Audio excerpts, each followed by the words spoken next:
Lors du dîner du 70e anniversaire de mon père, mes enfants ont été placés à une table séparée avec des assiettes vides, tandis que les enfants de ma sœur festoyaient à la table principale.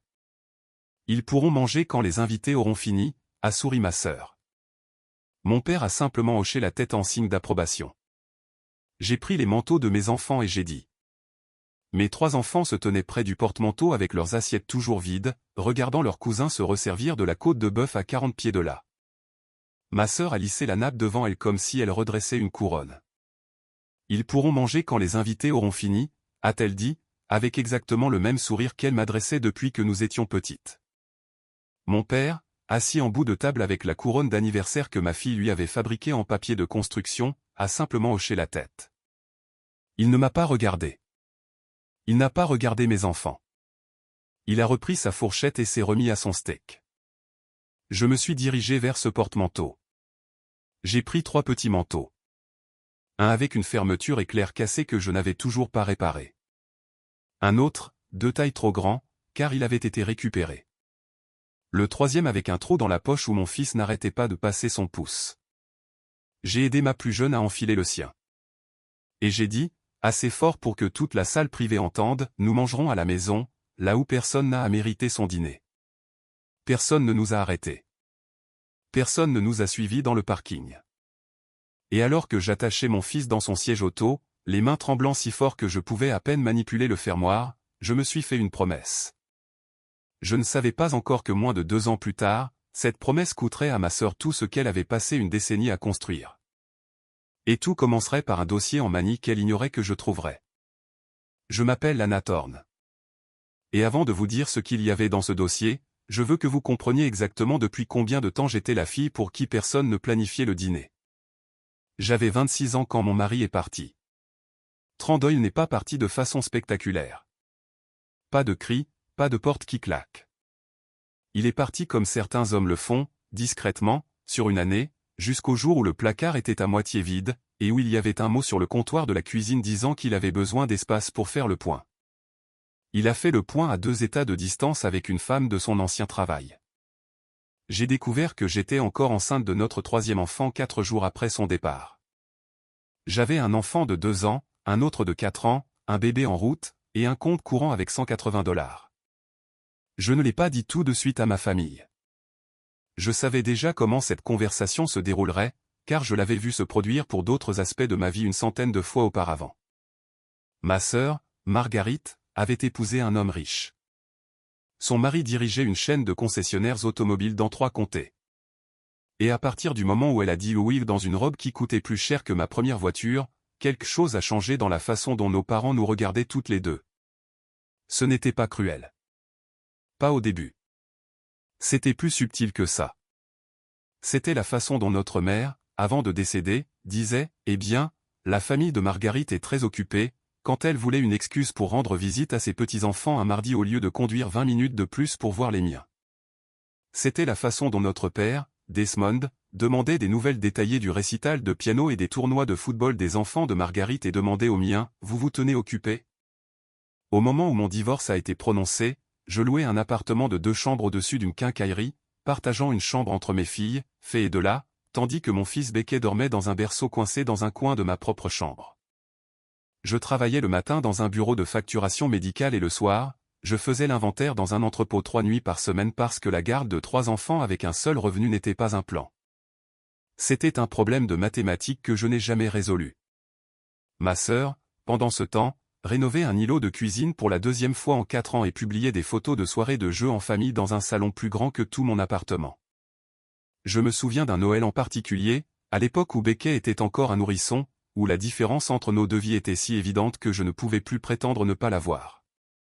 Les enfants de Marguerite ont déballé des cadeaux qui remplissaient la moitié de son salon, une console de jeux, des vélos assortis, une maison de poupées de la taille d'un vrai meuble.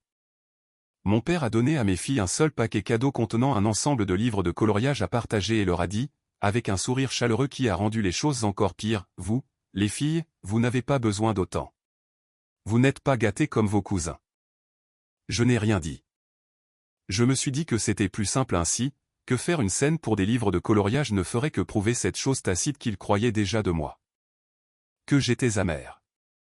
Que je ne pouvais pas laisser passer les choses. que je rendais tout plus difficile que nécessaire. Alors, j'ai souri aussi et je les remerciais, puis je suis rentré en me demandant à quel moment précis j'avais accepté d'être la fille qui accepte moins sans commentaire. Je veux être clair sur un point, car je sais comment cela peut paraître. Je n'ai jamais demandé d'argent à ma famille. Pas quand la transmission de ma voiture a lâché et que j'ai pris 2 bus pour aller travailler pendant 5 mois. Pas quand Becky a eu besoin d'un spécialiste pour ses oreilles et que les quotes-parts à elles seules ont failli me ruiner. Pas même quand l'institutrice de 2e année de Dola m'a gentiment prise à part pour me demander si tout était stable à la maison parce que ma fille avait commencé à apporter des crackers à l'école dans un sac à sandwich, sans vouloir dire pourquoi. Je n'ai jamais demandé. J'ai juste continué à être présente, à travailler, à dire à mes enfants que l'amour n'avait pas de prix. Même en regardant la famille de ma sœur être invitée à des événements où la mienne ne l'était jamais. Le 70e anniversaire de mon père était censé être différent. Il m'avait appelé lui-même, ce qui n'arrivait presque jamais. Habituellement, c'était Marguerite qui me transmettait ses instructions, et il a dit « Je veux que tous mes petits-enfants soient là, Lana. » Tous. Je me souviens d'être resté dans ma cuisine, le téléphone calé contre mon épaule pendant que je remuais une casserole des pâtes les moins chères que j'avais pu trouver, sentant quelque chose se desserrer dans ma poitrine pour la première fois depuis des années. Tous. J'ai dit à mes enfants que nous allions à la grande fête de grand-père, et de là à passer 3 nuits à lui fabriquer une couronne d'anniversaire en papier de construction et en colle à paillettes parce qu'elle n'avait pas d'argent pour un cadeau et voulait faire quelque chose elle-même. Fée a choisi sa plus belle robe, celle d'il y a 2 ans qui commençait à devenir courte pour elle. Becky, qui avait 5 ans, s'est entraînée à dire « Joyeux anniversaire, grand-père », comme si c'était une réplique dans une pièce de théâtre scolaire. Nous avons conduit pendant 90 minutes jusqu'à la salle privée que Marguerite avait réservée dans un steakhouse avec des nappes blanches et un maître d'hôtel qui a regardé les manteaux de seconde main de mes enfants comme s'ils étaient entrés par hasard. J'aurais dû savoir que quelque chose n'allait pas dès que nous sommes entrés et que nous avons vu le plan de table. Il y avait 2 tables. La grande, près des fenêtres, avait des cartons de table avec des écritures dorées, Marguerite, son mari, Preston, Sylvie, mon père, une poignée de vieux amis golfeurs de mon père. La 2e table, petite, ronde et presque poussée contre le vestiaire, avait 3 étiquettes en papier collées sur des sets de table en plastique, fait, de là, Becky. Pas de carton de table pour moi. Comme si on supposait que j'allais simplement rester debout quelque part. Je me suis dit que c'était une erreur. Je me suis dit que Marguerite avait simplement manqué de place, que ce n'était pas personnel, que j'étais trop sensible après des années à me sentir comme la laissée pour compte de la famille. J'ai assis mes enfants à leur petite table et je suis allé trouver ma sœur, qui dirigeait le personnel de service avec l'autorité facile de quelqu'un habitué à être obéi. « Salut », ai-je dit, en gardant une voix légère. Je pense qu'il y a eu une confusion avec le placement. Mes enfants sont un peu coincés là-bas. Marguerite n'a même pas levé les yeux du plan de table qu'elle tenait. Ce n'est pas une confusion. La table principale est pour la famille immédiate et les amis proches de papa. Il n'y avait tout simplement pas de place pour tout le monde. Leur famille immédiate. Lana. Elle m'a finalement regardé et il y avait ce sourire. Celui que j'avais catalogué 100 fois en 30 ans. Patient et condescendant à parts égales. Ce n'est pas grave. La table des enfants est juste là. Ils seront servis après que le plat principal aura été envoyé. Je veux vous dire que je me suis battue plus forte à ce moment-là. Je ne l'ai pas fait. Pas encore. Je suis retourné m'asseoir avec mes enfants, et j'ai regardé serveur après serveur apporter des assiettes pour la table principale, un carré d'agneau pour mon père, des steaks pour Preston et Sylvie, un plateau de fruits de mer entier pour le mari de Marguerite. Pendant que mes enfants étaient assis avec des sets de table vides, regardant leurs cousins manger. Becky, 5 ans, m'a tiré la manche et a demandé de cette voix claire et perçante que les petits-enfants ont, sans filtre, « Maman, c'est quand notre tour ?» C'est à ce moment-là que Marguerite l'a dit, assez fort pour que toute la salle entende. Assez fort pour que je voie 2 des amis golfeurs de mon père jeter un coup d'œil avec un malaise visible. Ils peuvent manger quand les invités auront fini. Invités. Elle a appelé mes enfants des invités à la table de leur propre grand-père, à une fête à laquelle ils avaient été personnellement invités. J'ai regardé mon père. Je veux que vous compreniez ce que j'espérais dans cette demi-seconde. J'espérais qu'il dirait quelque chose. N'importe quoi. Une seule phrase corrigeant son autre fille devant une salle pleine de gens. Au lieu de cela, Mon père a hoché la tête. Il a repris sa fourchette. Il s'est remis à son steak comme si de rien n'était, comme si ses petits-enfants n'étaient pas assis à 6 pieds de là avec des assiettes vides et des visages confus. J'ai repassé ce hochement de tête plus de fois que je ne peux compter. Ce n'est pas la rage qui m'a fait quitter cette chaise. C'était la clarté. 31 ans de petites comparaisons et d'exclusions silencieuses prenaient soudainement forme. Et la forme était ce hochement de tête. Je me suis levé. Je suis allé au porte-manteau. J'ai pris le manteau de fait, celui qui était 2 tailles trop grand. J'ai pris celui de delà avec la fermeture éclair cassée. J'ai pris celui de Becquet, celui avec le trou dans la poche où il aimait passer son pouce quand il était nerveux. J'ai aidé chacun de mes enfants à enfiler son manteau pendant que toute la salle regardait dans ce silence particulier que les gens utilisent quand ils savent que quelque chose se passe mais ne veulent pas être celui qui le reconnaît. Nous mangerons à la maison, ai-je dit, là où personne n'a à mériter son dîner. Je n'ai pas claqué de porte. Je n'ai pas pleuré. Pas avant d'être dans la voiture. J'ai attaché mes enfants et Becquet, ne comprenant toujours pas complètement, à demander si nous pouvions avoir le gâteau d'anniversaire plus tard. Je lui ai dit que nous aurions notre propre gâteau. Et j'ai conduit 90 minutes pour rentrer, les mains endolories à force de serrer le volant. Et j'ai mis 3 gaufres congelés dans le grille-pain parce qu'il était 22 heures et c'était tout ce que nous avions. Voici ce qui s'est passé dans les semaines qui ont suivi. Parce que je vous ai promis un dossier. Et je veux que vous compreniez le silence qui a précédé. Personne n'a appelé. Ni mon père, ni Marguerite, ni aucun des amis golfeurs de mon père qui avaient vu 3 enfants assis avec des assiettes vides. Ce que j'ai reçu à la place, 4 jours plus tard, était un SMS de ma tante Ronnie, transféré d'une conversation de groupe dont j'avais été discrètement retiré quelque temps après la fête. Apparemment, j'avais fait une scène et embarrassé papa le jour de sa fête en partant en trombe avec les enfants. La version des faits de Marguerite, s'est-il avéré, était que j'avais réagi de manière excessive à un simple problème de logistique de placement et humilié la famille devant les invités. Mon père, quand je l'ai finalement joint au téléphone, 11 jours après son propre anniversaire, a soupiré le soupir épuisé d'un homme injustement accablé. Lana, ce n'était qu'un dîner. Tu n'étais pas obligé d'en faire toute une histoire. Un dîner. J'ai raccroché et je n'ai pas rappelé. Je veux vous dire que j'ai géré les mois qui ont suivi avec grâce. Principalement, je les ai juste gérés avec épuisement. L'argent est devenu plus rare. Mon propriétaire a augmenté le loyer de $40 par mois, ce qui ne semble pas beaucoup jusqu'à ce que vous deviez déjà choisir entre la facture d'électricité et de nouvelles chaussures pour une enfant de 7 ans en pleine croissance. J'ai pris un 4e service par semaine à l'entrepôt. J'ai commencé à sauter le déjeuner la plupart des jours, pas de façon dramatique, juste discrètement. Comme on le fait quand on a décidé que le bien-être alimentaire de ses enfants compte plus que le sien. Fait, qui avait 10 ans, a commencé à remarquer des choses que les enfants de cet âge ne devraient pas avoir à remarquer. Et un soir, elle m'a trouvé à la table de la cuisine avec les factures étalées et s'est simplement assise à côté de moi sans rien dire, comme si elle comprenait déjà qu'il n'y avait rien à dire. Il y a eu une semaine en janvier à laquelle je pense encore plus qu'à tout autre. Il me manquait $230 pour le loyer, un chiffre que je me rappelle exactement parce que j'ai fait le calcul probablement 40 fois cette semaine-là, réarrangeant les factures dans ma tête comme des pièces de puzzle qui ne s'emboîtaient jamais tout à fait.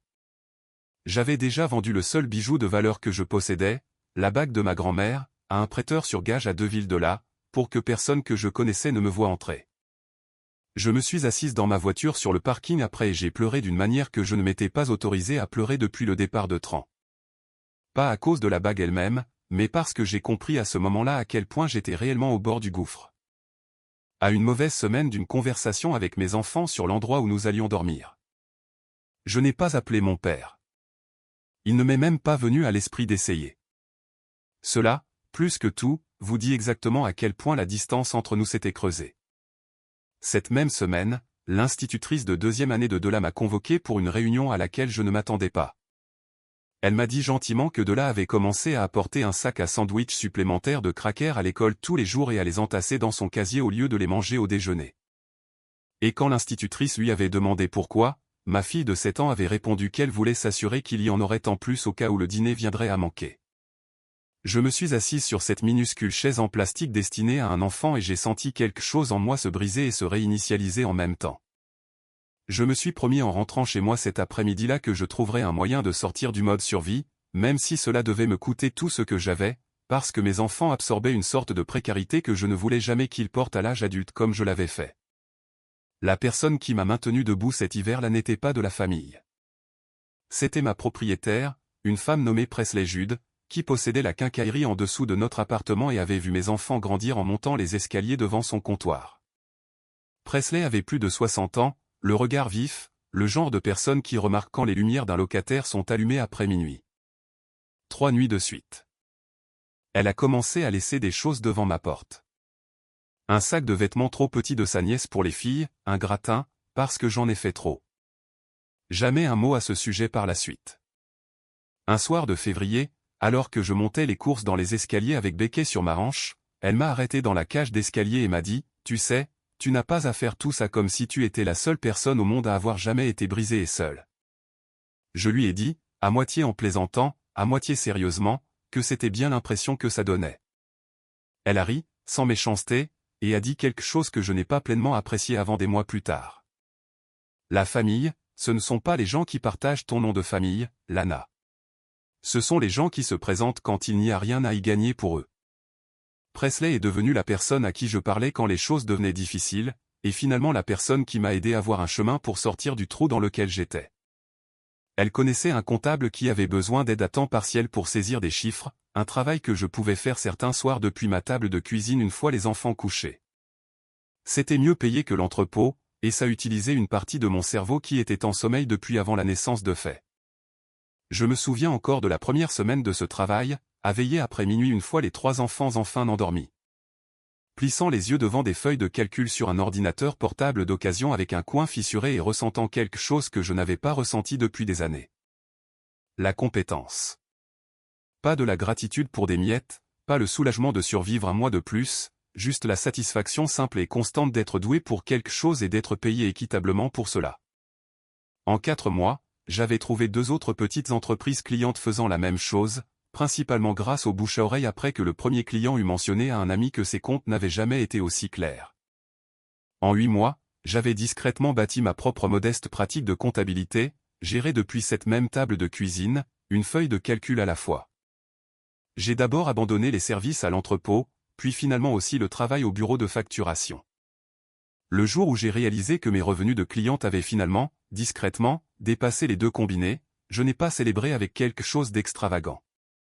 J'ai offert aux enfants un vrai dîner dans un restaurant à 2 villes de là, je les ai laissés commander ce qu'ils voulaient sur le menu sans d'abord vérifier le prix, et j'ai regardé le visage de Becky quand la serveuse lui a demandé s'il voulait un milkshake. Et j'ai dit oui avant même qu'il ait fini de demander. C'est un petit souvenir. C'est l'un de mes préférés. Je veux être honnête sur quelque chose car cette partie de l'histoire compte autant que tout le reste. La reconstruction n'a pas été une ligne droite. Il y a eu des mois où le travail avec les clients a ralenti et j'ai paniqué et repris un service à temps partiel juste par sécurité. Il y a eu des nuits où je me suis assise avec les bulletins scolaires des filles et je me suis senti coupable de ne pas avoir pu inscrire de là au cours de gymnastique qu'elles demandaient depuis un an parce que ce n'était toujours pas dans le budget. Mais lentement, mois après mois, le sol sous nos pieds est devenu plus stable. J'ai cessé de sursauter chaque fois que le téléphone sonnait avec un numéro inconnu, craignant que ce soit un appel de recouvrement. J'ai commencé un fonds d'urgence, juste quelques centaines au début, que je refusais de toucher même quand c'était tentant. Mes enfants ont commencé à dormir toute la nuit sans que je les entende se lever pour vérifier si les lumières étaient toujours allumées parce qu'ils avaient commencé à faire confiance. À un certain niveau, les enfants comprennent avant de pouvoir l'articuler que les choses allaient mieux. C'est grâce à ce travail, assez curieusement, que tout avec ma famille s'est finalement effondré. Parce que l'une des petites entreprises pour lesquelles j'ai commencé à tenir les comptes, par pure coïncidence, était un magasin de consignation de meubles d'occasion que le groupe de concessionnaires du mari de Marguerite utilisait pour la mise en scène de leur maison témoin. Une partie de mon travail consistait à rapprocher chaque facture de fournisseur avec les pièces justificatives qui y étaient jointes. Et sur l'un des plus gros dossiers de remboursement, quelqu'un dans le bureau du concessionnaire avait agrafé des documents de sauvegarde qui n'avaient rien à voir avec des meubles. De vieilles confirmations de virements bancaires classées là par erreur parce qu'elles avaient été remboursées par le même compte général. Un mardi après-midi tranquille, en vérifiant une vieille facture pour une anomalie, j'ai trouvé un nom que je reconnaissais sur l'une de ces confirmations de virement, mais le montant m'a laissé pantoise. C'était le nom de notre mère, Eleanor Thorne. Notre mère, décédée 6 ans plus tôt, avait laissé une modeste fiducie, pas une fortune, mais une somme réelle destinée à être partagée équitablement entre les enfants de Marguerite et les miens pour leurs études. J'avais signé des papiers à ce sujet il y a des années, et je n'y avais plus jamais pensé, faisant confiance, comme on fait confiance à la famille, que l'argent reposait intact sur un compte quelque part, attendant que mes enfants aient 18 ans. Il ne reposait pas intact. Sur 3 ans, un montant assez petit pour ne pas attirer une attention évidente, des fonds avaient été discrètement redirigés de cette fiducie vers un compte lié à l'expansion du concessionnaire du mari de Marguerite, la même expansion qui avait payé pour la 2e rénovation de la cuisine. La salle privée du steakhouse, le plateau de fruits de mer que mes enfants n'ont jamais goûté. Au début, je me suis dit qu'il devait y avoir une explication raisonnable, parce que c'est ce qu'on fait quand on a passé toute sa vie à accorder à sa famille le bénéfice du doute, même quand le doute vous coûtait quelque chose. J'ai sorti les anciennes factures. J'ai recoupé les dates avec les propres registres du magasin de consignation, avec les annonces d'expansion du concessionnaire que le mari de Marguerite avait fièrement publiées en ligne. Avec les mois exacts où les relevés de la fiducie de notre mère étaient devenus remarquablement silencieux sur le seul compte que je n'avais jamais eu de raison de vérifier de près. Le schéma se répétait à chaque fois. Ce n'était pas une erreur administrative répétée par accident. C'était une décision prise et reprise 3 fois par an pendant 3 ans. Je suis resté assise à ma table de cuisine pendant longtemps cette nuit-là, après que les enfants se soient endormis, fixant des chiffres sur un écran qui ne menait à rien d'autre qu'une décennie de vols silencieux déguisés en générosité envers une partie de la famille. J'ai pensé à Becket demandant quand ce serait notre tour de manger. J'ai pensé au hochement de tête de mon père. Au cours des jours suivants, j'ai imprimé chaque page qui comptait, les confirmations de virement, les relevés de la fiducie, les dossiers d'expansion du concessionnaire, et je les ai mis dans un simple dossier en manille que je gardais dans le tiroir du bas de mon bureau. Sous une pile de factures de clients où personne ne penserait à regarder. Je n'ai dit à personne en dehors de cet appartement ce qu'il contenait. Pas même à Presley. Pas encore. J'ai juste emporté ce dossier avec moi au bureau de l'avocat en succession 3 semaines plus tard, je l'ai posé sur son bureau et j'ai dit, j'ai besoin que vous me disiez si je vois ce que je pense voir. Je n'ai pas appelé Marguerite. Je n'ai pas appelé mon père. J'ai appelé un avocat en succession nommé Dorian Voss, que Presley m'avait recommandé des mois plus tôt pour toute autre chose. Et je lui ai apporté les imprimés. Il a confirmé en une semaine ce que je soupçonnais déjà. Les documents de la fiducie exigeaient un versement égal. Ma signature n'avait jamais autorisé de réorientation et ce qui le regardait, selon ses propres mots, était une trace écrite qu'un associé de première année pourrait suivre. Il a beaucoup utilisé le mot fiduciaire. Il a encore plus utilisé le mot documenté. Nous avons demandé une comptabilité complète par l'intermédiaire de l'avocat attitré de la fiducie, ce qui a tout mis en lumière, que ma famille le veuille ou non. Marguerite a d'abord essayé de présenter cela comme un malentendu, un prêt-relais temporaire entre les fonds familiaux qu'elle avait toujours eu l'intention de rembourser. Les documents racontaient une autre histoire. Pas d'accord de prêt, pas de conditions d'intérêt, pas de calendrier de remboursement, juste 3 ans de transferts qui se sont arrêtés exactement au moment où l'expansion du concessionnaire était entièrement financée. Mon père, confronté par l'avocat de la fiducie, a admis qu'il avait approuvé certains des transferts sans lire entièrement ce qu'il autorisait, faisant confiance à Marguerite de la même manière facile dont il lui avait toujours fait confiance. De la même manière qu'il n'avait jamais eu à mériter ma confiance, car je n'avais tout simplement jamais eu la chance de le décevoir. Je n'ai parlé à Marguerite qu'une seule fois pendant ces 5 mois, lors d'une réunion de médiation à laquelle aucune de nous ne voulait participer. Elle paraissait plus petite que dans mon souvenir, assise de l'autre côté d'une table de conférence au lieu de trôner en bout de table. « Tu fais vraiment ça ?» a-t-elle dit, comme si c'était une accusation au lieu d'un fait. Pour un plan de table. Il n'a jamais été question d'un plan de table, lui ai-je répondu. Il s'agissait de 3 ans pendant lesquels tu as décidé que l'avenir de mes enfants comptait moins que la rénovation de ta cuisine. Je n'avais simplement pas de preuve de cela jusqu'à ce que je la cherche. Elle n'avait pas grand-chose à répondre à cela. Elle a brièvement tenté de faire appel aux années que nous avions partagées en tant que sœurs, à la chambre d'enfance que nous avions autrefois partagée, comme si l'histoire seule aurait dû lui valoir un passe-droit. Je lui ai dit aussi calmement que possible que je me souvenais aussi de cette chambre d'enfance. Je me souvenais que c'était la dernière fois que nous avions vraiment été égales dans cette famille avant que quelque chose dans la façon dont nos parents nous voyaient ne nous divise discrètement en deux catégories de filles différentes. Je n'étais pas intéressé à la punir pour des choses qu'elle n'avait pas choisies enfant. J'étais intéressé par ce qu'elle avait choisi en tant qu'adulte, un stylo à la main, 3 fois par an pendant 3 ans, pendant que mes enfants s'asseyaient là où il y avait de la place. La résolution a pris la meilleure partie de 5 mois. La fiducie a été condamnée à être entièrement restaurée, les fonds indûment redirigés étant remboursés à partir des actifs du ménage de Marguerite, ce qui signifiait, entre autres, un privilège sur l'expansion du concessionnaire elle-même. La part de mes enfants, la part qui avait été discrètement volée pendant qu'ils étaient assis à une table de fortune avec des assiettes vides, a été recalculée, restaurée et placée sous une surveillance indépendante. Afin qu'elle ne puisse plus jamais être touchée par quiconque d'autre que les bénéficiaires prévus une fois qu'ils seraient majeurs. Marguerite a perdu plus que de l'argent. Elle a perdu la certitude facile qu'elle pouvait puiser dans les ressources familiales partagées sans que personne ne regarde jamais d'assez près pour s'en apercevoir. Et ce genre de confiance particulier, une fois brisé, ne revient pas facilement. Mon père m'a appelé la semaine où la comptabilité a été finalisée. Il ne s'est pas excusé. Pas vraiment. Les hommes comme mon père prononcent rarement les vrais mots, mais il a dit quelque chose qui s'en approchait. Il a dit qu'il n'avait pas compris depuis combien de temps cela durait, qu'il avait essayé de maintenir la paix entre ses filles pendant tant d'années qu'il avait cessé de remarquer quelle paix était constamment sacrifiée pour y parvenir.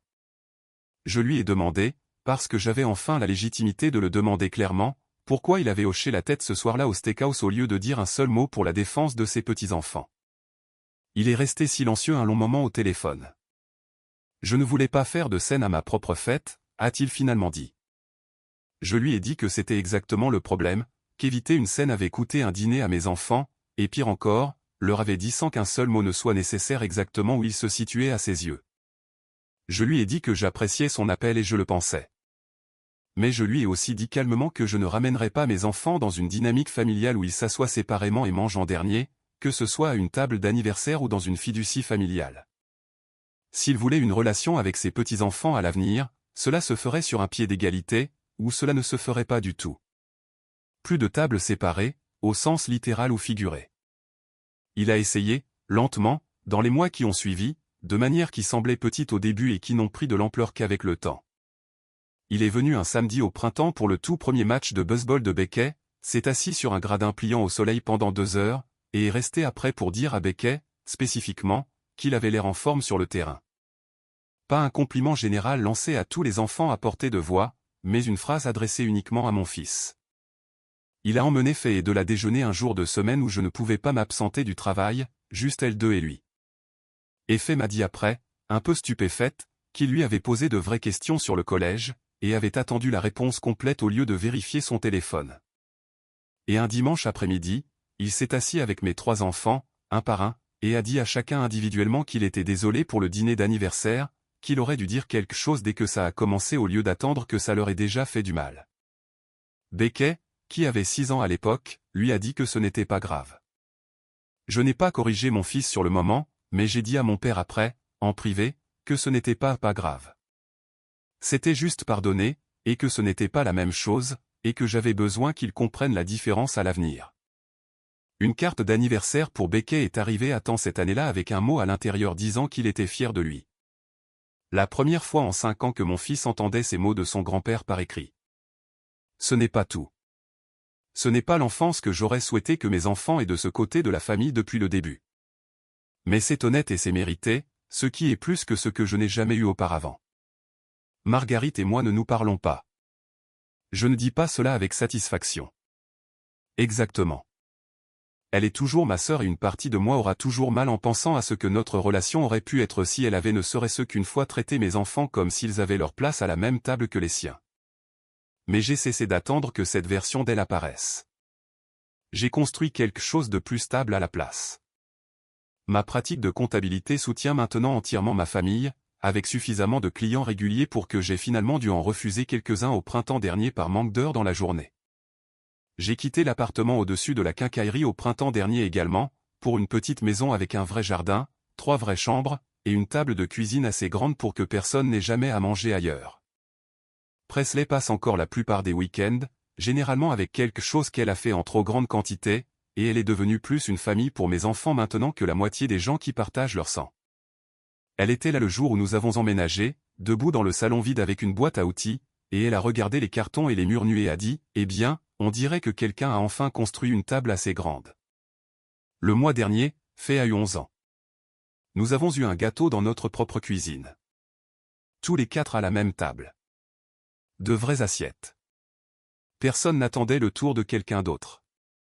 Beckett, plus âgé maintenant, plus vif, assez grand pour se souvenir de bribes de cette soirée au steakhouse, même s'il ne comprend pas entièrement ce que cela signifiait, a regardé les 4 assiettes pleines devant nous et a demandé, « Tout le monde mange en même temps ici, n'est-ce pas ?»